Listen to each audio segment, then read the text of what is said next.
শুভ দুপুর বন্ধুরা, তোমরা কেমন আছো? সবাই আশা করছি সবাই ভালো আছো। নতুন একটা ভিডিওতে তোমাদের সবাইকে স্বাগত জানাই।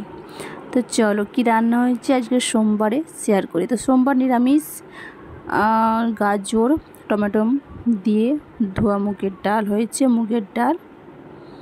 আর হয়েছে পটল ভাজা। পটল ভাজি খেতে কার কার ভালো লাগে অবশ্যই কমেন্টে জানিও। পটল ভাজি খেতে আমার খুবই ভালো লাগে। আর দেখো, এটা হচ্ছে নিরামিষ বিনা মশলার তরকারি, বিনা মশলা খসলা আলু বেগুনের তরকারি। তো এই তরকারিটা খুবই সুন্দর খেতে লাগে সত্যিকারে বিনা মশলায়, তাই তোমাদেরকে একটু শেয়ার করলাম বেশিক্ষণ ধরে কেমন দেখতে লাগছে। একটু ঝাল ঝাল হয়েছে কিন্তু খেতে খুব সুন্দর।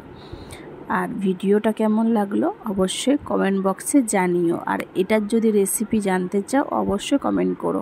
সবাই ভালো থেকো, সুস্থ থেকো। নতুন ভিডিও দেখার জন্য পেজটাকে ফলো করো।